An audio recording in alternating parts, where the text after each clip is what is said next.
Eskerrik asko, sailburu ordea eta zuzendari nagusia.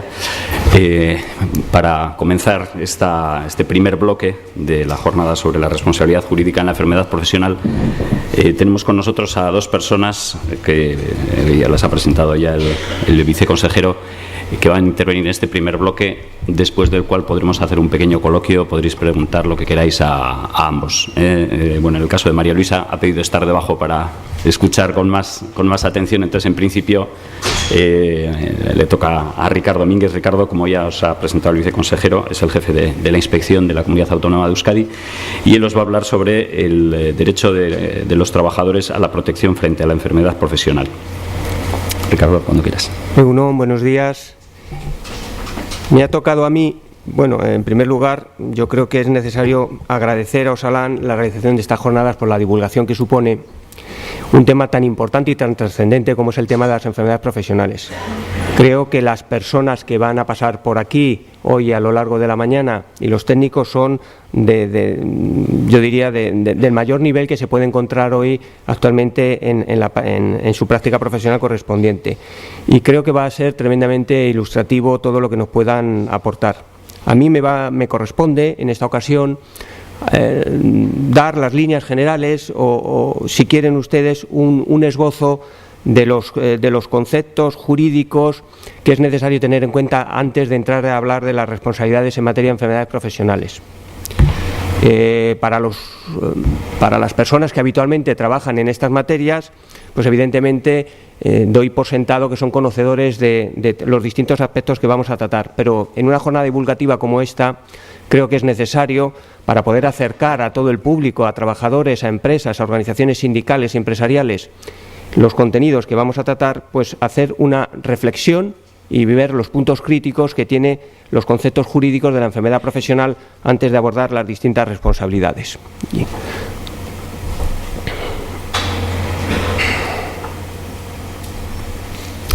Una primera reflexión que quería compartir con ustedes es la importancia que tienen los accidentes de trabajo y las enfermedades profesionales en el ámbito de la Unión Europea. Nos señalan las fuentes de la propia Unión Europea que cada 3 minutos y medio una persona muere en la Unión Europea por causas relacionadas con el trabajo. Y cada año más de 140.000 fallecen a causa de enfermedades profesionales y cerca de 9.000 debido a accidentes laborales. Con ello quería solo poner de manifiesto, como les decía hace un momento, la tremenda importancia que tiene el tema de la seguridad y salud en el trabajo. Y especialmente el tema de las enfermedades profesionales, porque tiene una característica, como ustedes saben, que lo diferencia enormemente del accidente, y es que no es tan inmediato su conocimiento ni su aparición en la empresa.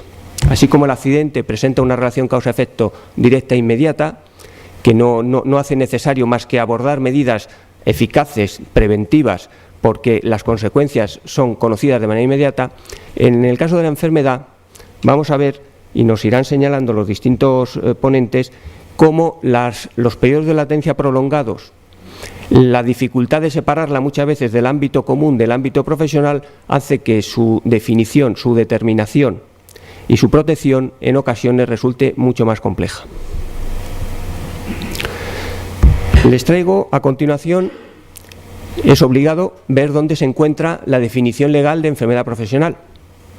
Y la primera reflexión que tenemos que hacer aquí es que tenemos su definición en la Ley General de la Seguridad Social. Por tanto, la primera idea que nos ha de presidir todo esto es que no estamos en una definición de carácter preventivo. Ya el texto, en sus primeros orígenes, en los años 70, ya introducía esta definición legal. Entonces, ¿de dónde viene el concepto de enfermedad profesional? Que, como ven ahí, se define como la contraída a consecuencia del trabajo ejecutado por cuenta ajena. Ya veremos después que también existe protección en la actualidad para el trabajador por cuenta propia o autónomo, en las actividades que se especifiquen en el cuadro que ya nos ha señalado el viceconsejero, el cuadro, y vamos a ver cómo se estructura el mismo, y por la acción de unas sustancias y desarrollo de unas patologías que también figuren en dicho cuadro. Por tanto, vamos a ver que se trata de una determinación de enfermedad profesional de carácter, si quieren ustedes, cerrado, porque exige la concurrencia de todos estos requisitos. Por un lado, supone una garantía, porque aparecidos ellos se produce la determinación de enfermedad profesional, pero supone también, como nos ha enseñado anteriormente el viceconsejero, una seria limitación, por cuanto aquellas enfermedades que tengan vinculación con el trabajo, pero no se hayan recogidas en el cuadro, o no por las patologías o por los agentes que figuren en el mismo, pues no serán objeto de declaración como tal, aunque veremos que existe, bueno, alguna otra posibilidad o alguna otra manera de gozar de dicha protección. Entonces, la primera reflexión que quiero compartir con ustedes es que la definición de enfermedad profesional está basada en una determinación en una norma que lo que pretende no es tanto prevenir la aparición de la enfermedad, sino dotar de recursos económicos al trabajador como consecuencia de padecer esta situación por la pérdida de posibilidad de trabajar. Entonces, es una definición de carácter prestacional. Y no tenemos en el ámbito preventivo ninguna otra norma jurídica que nos defina el concepto de enfermedad profesional.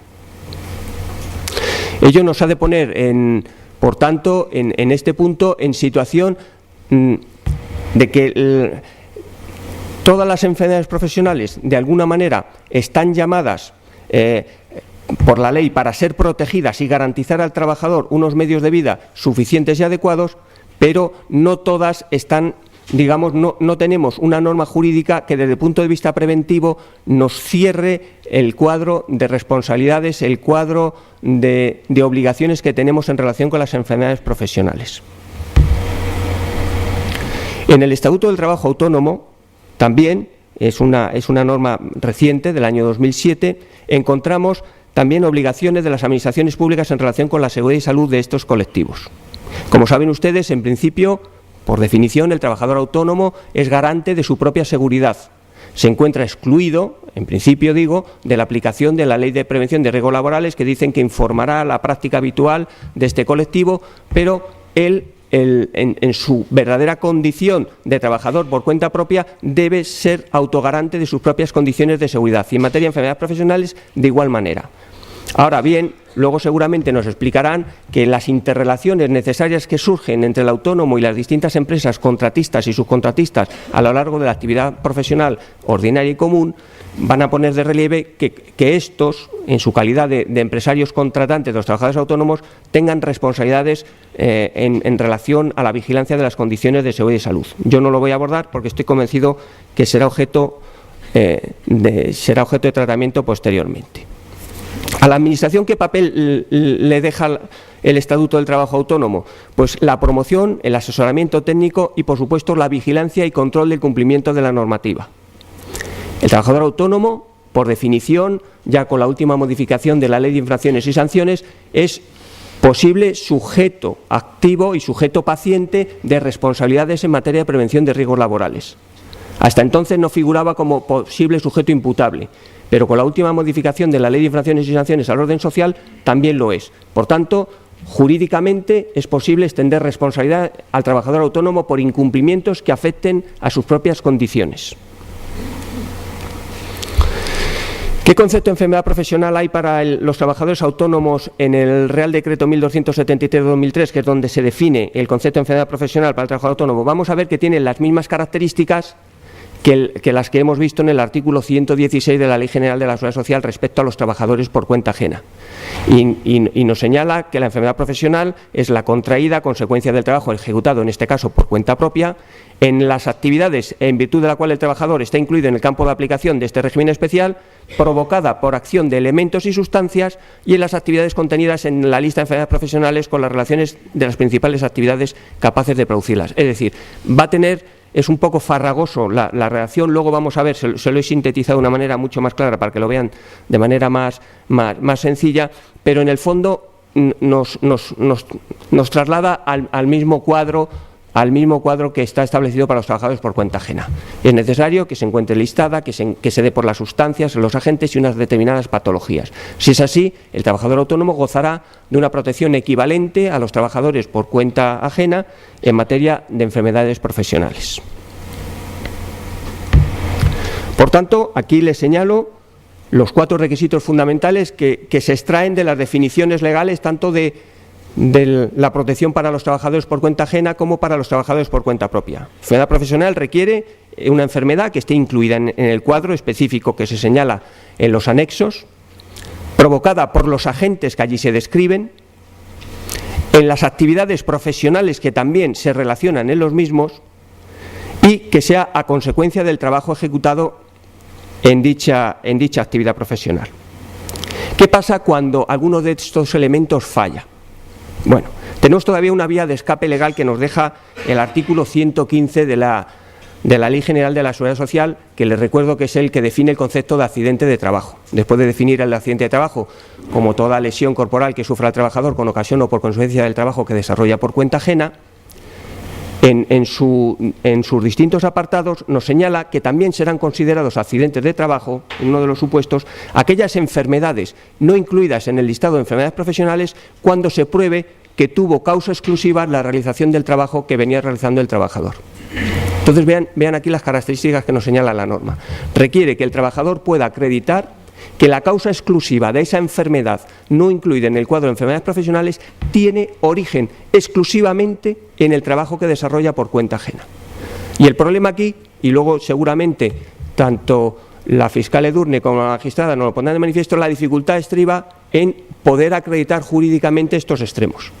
Hay numerosas patologías que su origen puede ser tanto común como profesional, y entonces el poder delimitar que aquella patología que padecemos deviene exclusivamente del trabajo, pues en muchas ocasiones no es sencillo.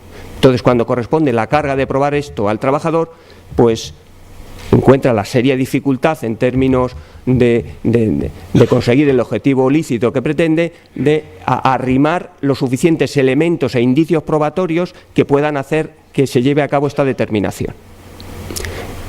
Por el sistema de cuadro y lista no es necesario que probemos esta circunstancia. Si tenemos la enfermedad que nos señalan en el cuadro, el agente que lo provoca lo tenemos en el centro de trabajo y tenemos la patología que se describe también en el cuadro de enfermedades, directamente habrá una determinación de enfermedad profesional sin necesidad de acreditar ningún otro elemento. En lo que se refiere a circunstancias que habremos de tener en cuenta cuando estemos hablando de la enfermedad profesional, quiero hacer con ustedes o compartir con ustedes una serie de reflexiones. Así como el accidente de trabajo es súbito y las consecuencias son similares para todos los trabajadores, si yo acerco mi mano a una sierra de disco en funcionamiento, yo creo que los resultados para todos los que estamos en esta sala serían muy similares. Pero no es así en el caso de las enfermedades profesionales. Vamos a ver que hay una serie de variables que hacen que éstas tengan una incidencia distinta y se manifiesten de manera distinta dependiendo de las mismas. Y vamos a ver estas. Por una parte, las características personales del trabajador. Aquí se las señalo y luego las vamos a analizar una a una.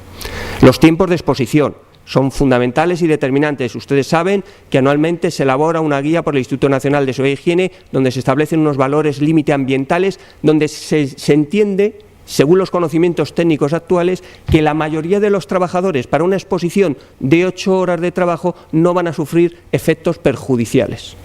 Pero no significa que no haya alguno que con esos tiempos de exposición o incluso menos pueda tener efectos adversos. Entonces, los valores límite ambientales no son un dogma de fe que haya que ser tomado como que si me encuentro un 10% por debajo de dichos valores no he de adoptar ninguna medida porque estoy dentro de lo legal.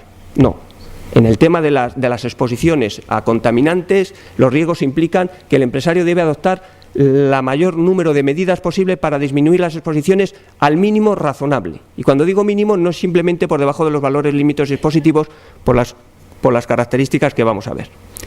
También va a incidir la concentración o intensidad del factor, cómo esté presente en el centro de trabajo.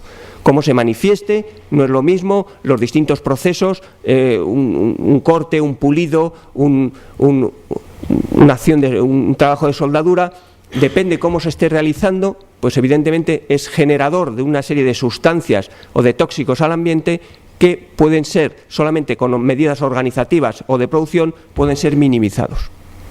Y por supuesto la presencia simultánea de distintos factores. Es frecuente, es normal que las empresas encontremos la presencia de contaminantes químicos diversos o varios, no uno solo.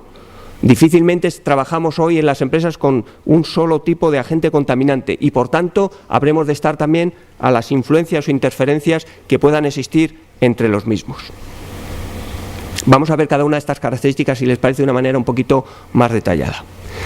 ¿Qué reflexiones se me ocurren sobre las características personales de los trabajadores? Por un lado, la variabilidad biológica que tiene bueno, pues hace que seamos todos distintos. Nuestra sensibilidad a los distintos productos hace que no todos tengamos los mismos umbrales de respuesta biológicos ante los mismos. Por tanto, les señalo ahí como reflexiones que no todos los trabajadores expuestos a un mismo riesgo o condición patógena enferman de igual manera.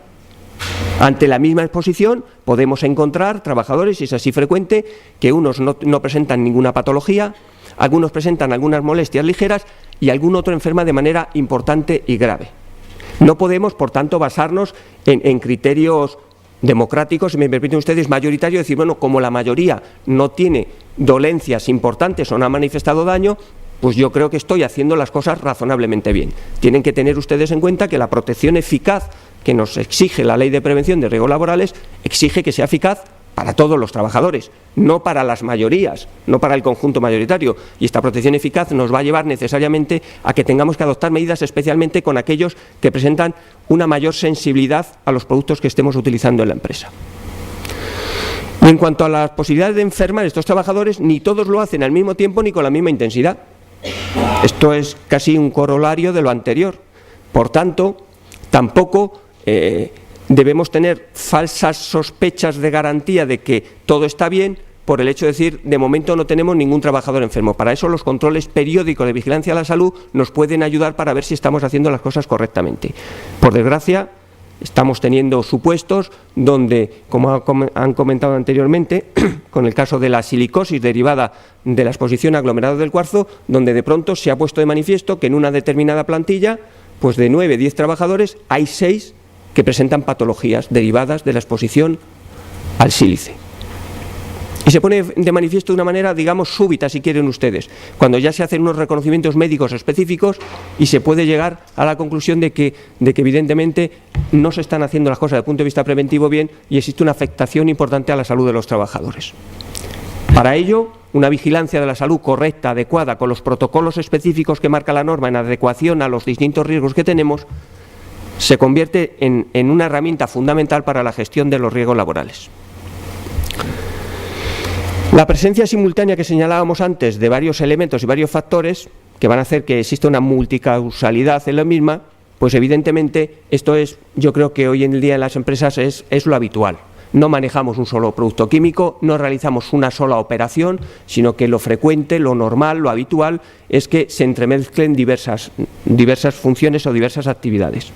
Para ello, por tanto, debemos tener en cuenta en nuestras evaluaciones de riesgos no solo los riesgos propios individuales o independientes que se generen con cada una de las actividades, sino la posible interacción que se puedan dar entre varios de ellos, porque puede haber una determinada sustancia, imagínense ustedes, que en principio no es muy peligrosa, pero que unida a humos de soldadura provoca que se quede en suspensión más tiempo del que en condiciones normales estaría ese compuesto, que precipitaría de manera rápida, pongamos, al suelo y por tanto no sería inhalado, pero mezclado con humos de soldadura consigue una suspensión mayor en el tiempo, se prolonga más y consigue pues llegar a los elementos respirables del trabajador de una manera más directa o con mayor intensidad. Bueno, pues estas circunstancias, por desgracia, hoy en las evaluaciones todavía, digamos, no las vemos de una manera todo lo intensa que nos gustaría ver. Se siguen tratando los riesgos de manera individual, humos de soldadura los analizo, los mido y determino medidas, otra actividad que tengo a su lado determino también las condiciones de seguridad, pero no tengo en cuenta las posibles interacciones entre ellas. Es necesario avanzar un pasito más, dar un paso más en materia preventiva y conseguir enlazar la posible efecto dañoso que tienen las actividades concurrentes. Los tiempos de exposición y las concentraciones, evidentemente, es otro factor que a ninguno de ustedes se les escapará, que es fundamental a la hora de hablar de las enfermedades profesionales. La mayoría de ellas están provocadas, salvo las de carácter físico, pero las de carácter químico, carcinogénico, etcétera, están provocadas por unas sustancias a las que está expuesta el trabajador o trabajadora y, lógicamente, a mayor tiempo y mayor concentración de dicho factor, el riesgo de padecer las enfermedades profesionales aumenta de manera considerable. Por tanto, habremos de tener en cuenta a la hora de realizar estas medidas preventivas adecuadas, las posibles concentraciones, siempre poniéndonos en la peor de las situaciones, las concentraciones máximas que vamos a padecer en nuestro centro de trabajo, porque la ley de prevención ya nos dice que en caso de duda ante la adopción de medidas preventivas tomemos en cuenta aquellas que garantizan una mayor protección al trabajador. Por tanto, si tenemos variabilidad de las concentraciones, pues habremos de ponernos en la peor de las situaciones para adoptar medidas frente a la situación, digamos, más desfavorable que tengamos en nuestro centro de trabajo. Y todo ello relacionado pues con los tiempos de trabajo. Aquí, por tanto, las jornadas, las prolongaciones de jornadas, las horas extraordinarias, etcétera, afectan o pueden afectar de manera negativa y habrá de ser tenidas en cuenta. Y, por supuesto, también, como les señalo en el cuadro inferior, las distintas vías de entrada que tenga ese compuesto en el organismo del trabajador. Puede ser por vía dérmica, por vía inhalatoria, etcétera. Es fundamental, los distintos compuestos, su nocividad también se determina en función de cuál sea la vía de entrada. Por eso, las recomendaciones de no comer, no fumar o no beber en el lugar de trabajo con determinados compuestos, lo que pretende evitar es la entrada de distintas sustancias o compuestos por vías, en principio, donde puedan resultar más peligrosas para el organismo de los trabajadores afectados. Y luego vamos a contar, aquí los médicos nos podrían decir mucho más, pero hay muchas enfermedades que, si bien dejan unas patologías claras, unas dolencias perfectamente identificables, otras muchas pues gozan de una inespecificidad clínica que hacen que el propio facultativo tenga serias dificultades de determinar la patología que tiene el trabajador, sobre todo en sus momentos previos. Esto provoca pues que de ciertas patologías cuyos periodos de latencia son muy largos, pues en ocasiones no se pueden determinar o descubrir hasta que ya están causando un daño de cierta importancia, cierta relevancia en la salud del trabajador o trabajador afectado. Solamente la evolución de la técnica y el avance en los conocimientos médicos y científicos serán los que nos pongan pues cada vez de manifiesto nuevas posibilidades terapéuticas y nuevas posibilidades de identificación de dolencias y patologías para los trabajadores. En este campo estoy convencido que todos los facultativos de los servicios de salud, de los servicios de prevención o de las mutuas de accidentes de trabajo y enfermedades profesionales, pues deben y quieren estar a la última en el grado de conocimiento para la identificación de las distintas patologías, porque muchas veces la manera de prevenir el daño es identificándolo en el momento más temprano posible. Por tanto, estos cuatro elementos podemos considerarlos como fundamentales a la hora de abordar el tema de la enfermedad profesional y habrá de ser tenidos en cuenta. A diferencia, como les digo, de las otras contingencias profesionales, que son el accidente de trabajo, la enfermedad presenta una serie de características propias y distintas que ha de hacerles o nos ha de hacer a todos reflexionar que en ocasiones la apariencia de seguridad que provoca la falta de sintomatología de los trabajadores no debe dar la certeza de garantía como que las cosas están perfectas, que las medidas preventivas son adecuadas, y debemos insistir, sobre todo cuando manejemos elementos y productos químicos o sustancias carcinogénicas que tienen una incidencia muy importante en la salud de los trabajadores.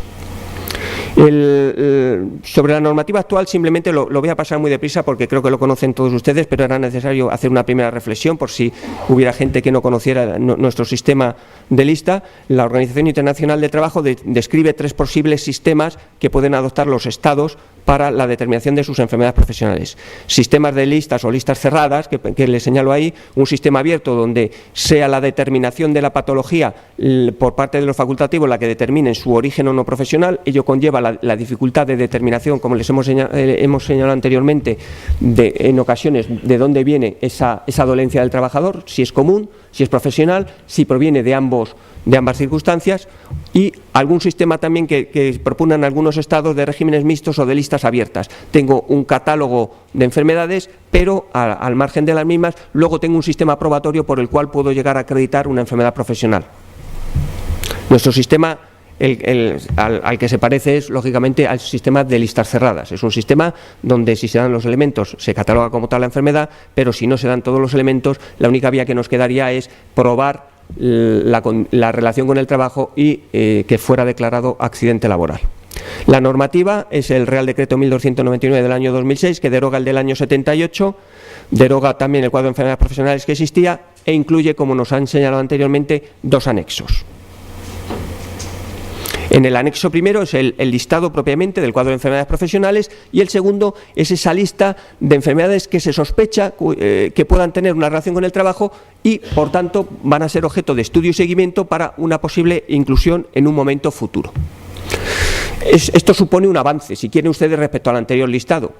Bueno, ahora tenemos un segundo anexo donde nos incluyen este listado de sospecha de enfermedades profesionales. Pero el que esté ahí no nos da garantía a los efectos jurídicos que se pretende, que es la determinación por parte del Instituto Nacional de la Seguridad Social de su condición de enfermedad profesional. Esta determinación solo se hará cuando se den los elementos y cuando se encuentre en el listado correspondiente. ¿Qué 6 grupos incluyen en el anexo? Pues miren ustedes, las causadas por agentes químicos, que como hemos señalado son de las que tienen una mayor incidencia, sobre todo en la actividad industrial. Las causadas por agentes físicos son todo tipo de dolencias de carácter musculoesquelético que pueda sufrir el trabajador con ocasión o por relación a su actividad profesional que desarrolla. La causada por agentes biológicos, sobre todo del personal sanitario y que trabaja con animales y plantas.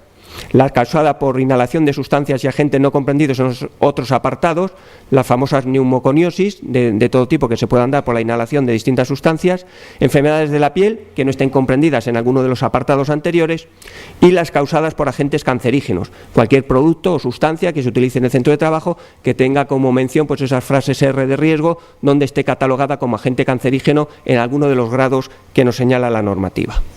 El anexo 2 repite de alguna manera el mismo, son el listado de enfermedades que se sospecha que pueden tener un origen profesional, repite de alguna manera el mismo cuadro que el anexo 1. Y aquí les quiero traer unos datos obtenidos del CEPROS, del catálogo de declaración de enfermedades profesionales, donde nos sirva para hacer por lo menos un vistazo de cómo está la situación a nivel de todo el Estado. No sé si se ven más o menos las cifras, sí.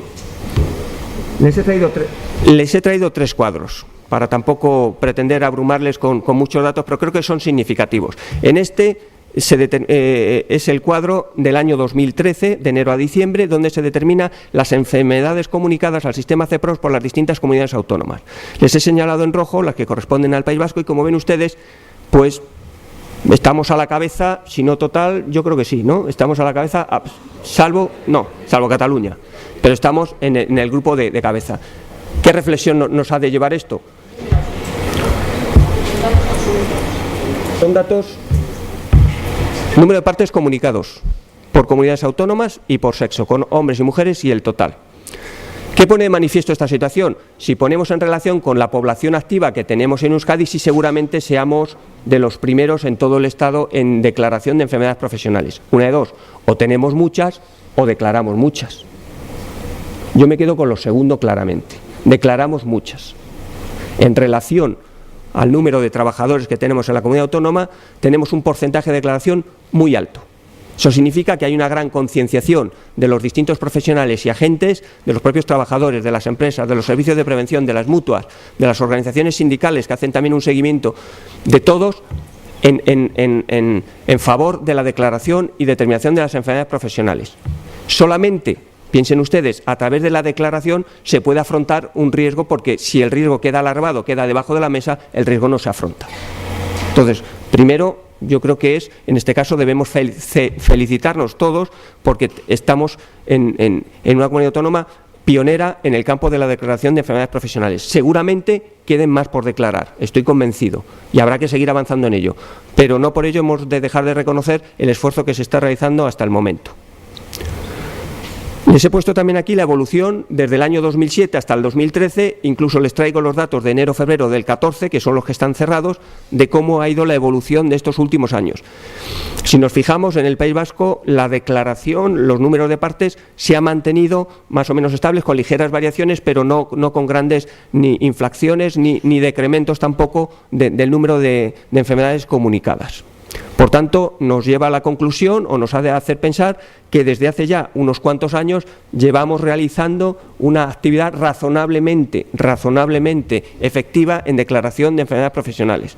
Hay comunidades autónomas que destacan en función a su población activa por el escaso número de partes comunicados. no quiero sacar los colores a nadie, no es mi intención, pero sí que destaca algunas comunidades como Andalucía, donde el número de partes declarados pues es muy exiguo. Y por último, que me parecía también muy relevante, traerles cómo se distribuyen por los 6 grupos de enfermedades profesionales que hemos visto, dónde está la mayor incidencia de estas declaraciones. Y como ven ustedes claramente, está en el grupo 2, que es el grupo de agentes físicos.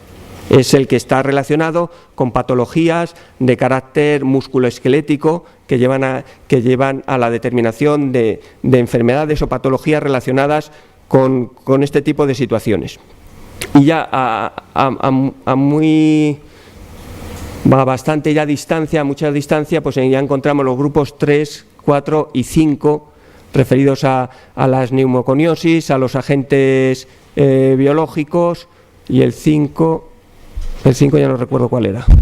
No, las enfermedades de la piel, ciertamente gracias Pablo, las enfermedades de la piel. Pero como ven ustedes, las diferencias son enormes. El grupo donde más enfermedades profesionales se determinan es en el relacionado con agentes físicos en el trabajo. Una breve idea de cómo se tramitan los partes de enfermedades profesionales en nuestro ordenamiento. Tenemos un diagnóstico de enfermedad profesional realizado por el facultativo correspondiente, que bien puede corresponder al servicio médico de la mutua de enfermedades profesionales que preste cobertura a la empresa, o en caso de que no tenga la empresa cobertura con una mutua y lo sea con la entidad gestora, a través del facultativo de la entidad gestora, o en su caso por los médicos de las empresas colaboradoras que tienen todavía asumida la gestión de las contingencias profesionales. No son muchas, pero todavía hay grandes empresas que son empresas colaboradoras del sistema de la seguridad social y gestionan ellas mismas el sistema de las contingencias profesionales. Si fuera por una de estas empresas, debe darle traslado en plazo de 3 días a los servicios médicos de la mutua o de la entidad gestora, en plazo de 3 días de la comunicación, en este caso no es sospecha, la comunicación de enfermedad profesional. Con esta información se elabora y se tramita el parte de enfermedad profesional, para el cual se tienen 10 días desde que se ha producido el diagnóstico de dicha enfermedad. A continuación, lo que se hace es solicitar inmediatamente datos a la empresa sobre el trabajo que realizaba el trabajador y otros datos que son necesarios para completar un parte de comunicación que es bastante, digamos, extenso en todos los apartados que han de ser incluidos en el mismo, y que solo con la colaboración de la empresa es posible rellenar los contenidos que figuran en dicho parte. La empresa dispone de 5 días para hacerle llegar a la entidad gestora esa información, y con ello se completa ese parte que inicialmente ha surgido con el diagnóstico de la enfermedad profesional. En caso contrario, que la empresa no comunique, no facilite esos datos que le han sido solicitados, se pasará el incumplimiento, se comunicará el incumplimiento de la empresa a la autoridad competente, en este caso será la autoridad laboral, para que se lleven a cabo las actuaciones, pues entenderán ustedes, por parte de la Inspección de Trabajo, de exigencias y responsabilidades por la falta de comunicación de dichos datos. Les traigo aquí el resultado, las conclusiones del informe que elabora Osalan todos los años en materia en relación con las enfermedades profesionales, pero creo que es muy identificativo y creo que es muy clarificador de cómo está la situación en la Comunidad Autónoma Vasca. En este caso es el informe de memoria del año 2012, que es el que estaba cerrado. El del 2013 está a punto de ser cerrado, y cuando dispongamos de él, pues también se lo haremos, por supuesto, se lo haremos llegar. En el mismo se señala que se declararon un 8% menos de enfermedades profesionales que en el año anterior. Por tanto, hay una ligera reducción de declaración de enfermedades profesionales, pero ya hemos visto que los números más o menos se mantienen estables en los últimos ejercicios. Sigue siendo mucho más elevado el reconocimiento de enfermedades profesionales sin baja que con baja.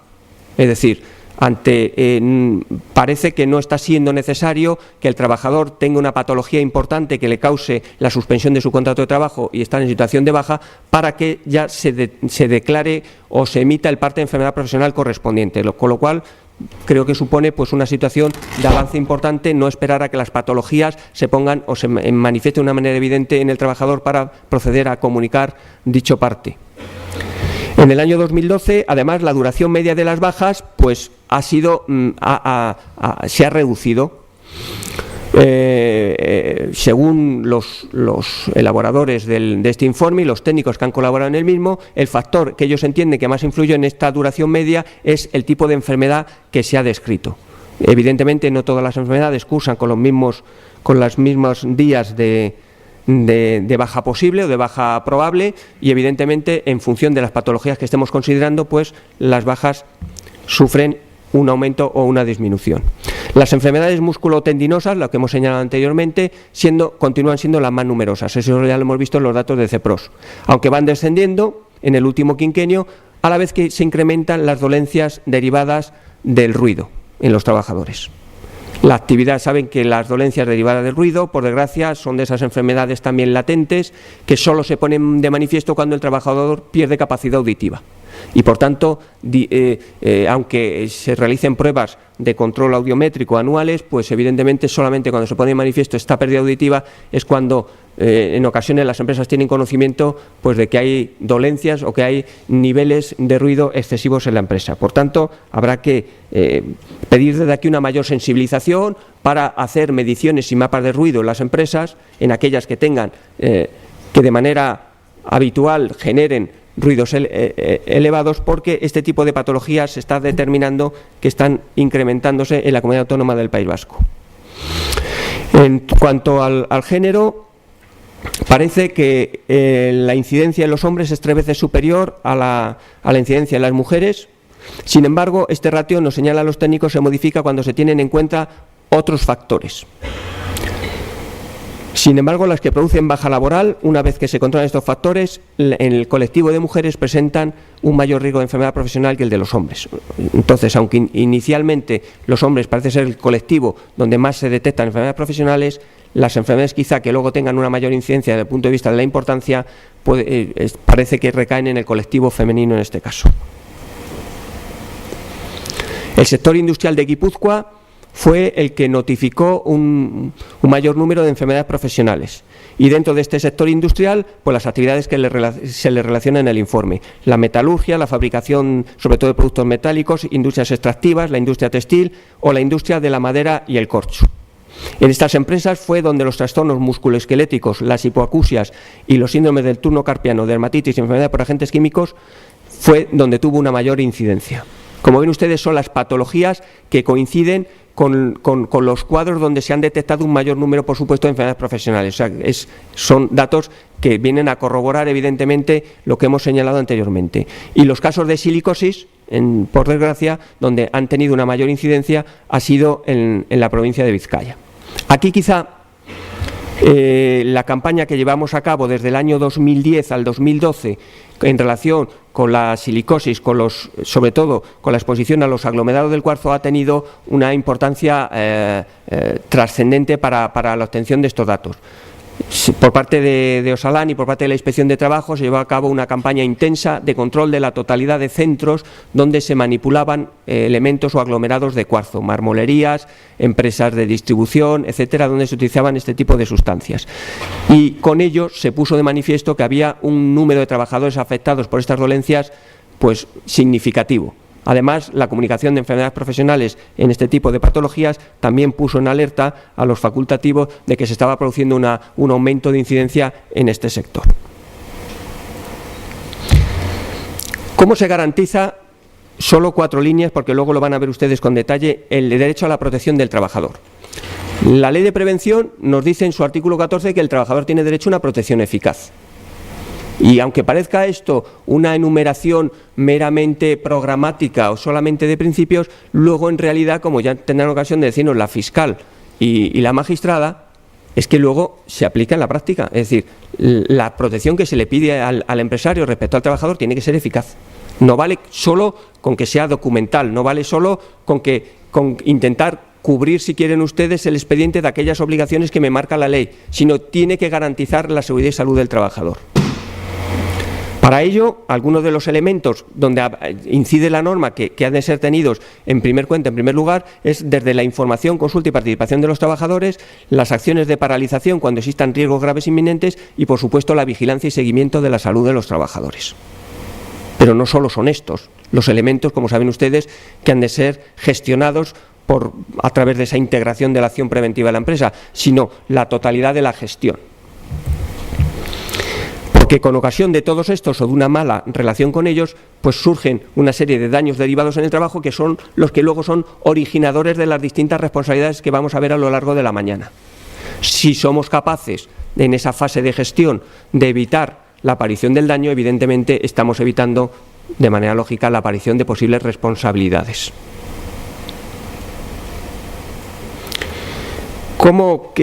¿Qué agentes participan en la protección del trabajador? Pues en primer lugar, la determinación de la enfermedad profesional le corresponde al Instituto Nacional de la Seguridad Social, que en caso de que emita un dictamen no favorable para el trabajador o no favorable para otros agentes, porque claro, aquí hay distintos agentes implicados, pues puede ser objeto, por supuesto, de recurso ante los juzgados de lo social competentes. La figura del recargo de prestaciones que conocen ustedes, las prestaciones de seguridad social se pueden recargar entre un 30 y un 50% cuando la enfermedad o el accidente deviene por una falta de medidas de seguridad y higiene en el trabajo. Este recargo, saben ustedes que es a cargo exclusivo del empleador, no es objeto de seguro alguno, no es posible objeto de seguro, y supone un añadido a la pensión vitalicia que pudiera tener derecho el trabajador con ocasión de la enfermedad profesional, ya se trate, estemos hablando de un fallecimiento y por tanto prestaciones de viudedad o orfandad o de prestaciones de invalidez. La cuantía del recargo en su condición económica es muy elevada, como saben ustedes, porque lo que se hace frente es a un capital coste con el cual la Seguridad Social va a hacer frente al pago de ese recargo durante toda la vida que tenga derecho a percibir el trabajador. Por tanto, las cuantías económicas siempre estamos hablando de varios cientos de miles de euros.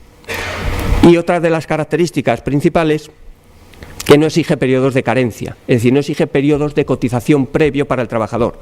El trabajador, en este aspecto, desde el primer día de trabajo, si sufre un accidente o una enfermedad profesional derivada de su actividad profesional, goza de protección y tendrá derecho a las prestaciones que señale el sistema de la Seguridad Social, con independencia de que haya cotizado un día o ningún día prácticamente al trabajo. No se le va a exigir ningún periodo de cotización previa para tener derecho a estas prestaciones. ¿Quién participan en todo este aglomerado de determinación y declaración de enfermedad profesional? Pues en primer lugar las entidades gestoras de las contingencias profesionales. En primer lugar el INS, como ente que debe declarar, el único competente para declarar jurídicamente la enfermedad profesional. Pero también los servicios de prevención de la empresa, que como saben ustedes es el asesor preventivo de la empresa, el que facilita de alguna manera la gestión preventiva al empresario, pues es el primero que puede tener sospechas a través de las vigilancias periódicas de la salud de que algo no está yendo todo lo bien que debiera ir en el centro de trabajo. Y aquí pues hay que solicitarles a los servicios de prevención pues un mayor rigor, sobre todo cuando tengan conocimiento a través de las evaluaciones de riesgo de que se manejan productos sustancialmente o potencialmente peligrosos para la salud de los trabajadores. Los servicios públicos de salud, evidentemente, el Servicio Común de Salud, Osakidetza, a través de las sospechas, cuando un trabajador se presenta en una consulta de un facultativo y manifiesta que tiene una dolencia, que el médico puede sospechar que tenga una vinculación con su ámbito laboral, porque el origen o la patología que lo causa, pues en el ámbito común no sea habitual. Los organismos administrativos, los organismos de la Administración, por supuesto, también participamos en la gestión de las enfermedades profesionales, tanto Osalan como la Inspección de Trabajo, a través de los informes que se nos solicitan, tanto por los afectados como por los juzgados y tribunales, en su caso, o por las entidades gestoras, cuando se hace necesario para la determinación, en ocasiones, del origen común o profesional de la enfermedad. Y otros agentes implicados que también coadyuvan en todo esto, pues son las organizaciones sindicales, los comités de seguridad de salud, los delegados de prevención, que generalmente pues acompañan, ayudan o también ponen de manifiesto situaciones de riesgo cuando éstas suceden en el ámbito laboral. Por último, voy a terminar mi exposición hablándole de los criterios que tenemos en la Inspección de Trabajo para hacer, digamos, con carácter prioritario para actuar en materia de enfermedades profesionales. Entonces tenemos unos colectivos a los que con carácter prioritario nos dirigimos en caso de que exista sospecha o manifestación de enfermedad profesional. En este caso realizamos un informe sobre las causas y circunstancias que puede ir acompañado o no de una petición de responsabilidad administrativa, en este caso a través de una propuesta de sanción cuando existan perjuicios directos a los trabajadores que no hayan sido posibles evitar. y con la mera formulación del requerimiento, que como saben ustedes ocupa más del 90% de la actuación inspectora, se entienda que no se cumple con los cometidos de protección de la salud de los trabajadores a los que estamos encomendados.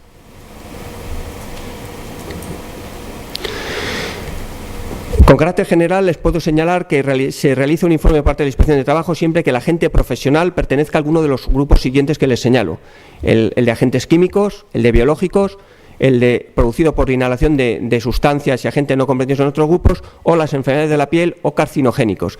Quedan fuera, como ven ustedes, exclusivamente con carácter obligatorio prácticamente solo el de los agentes físicos. El resto son objeto de actuación con carácter prioritaria por parte de la Inspección de Trabajo.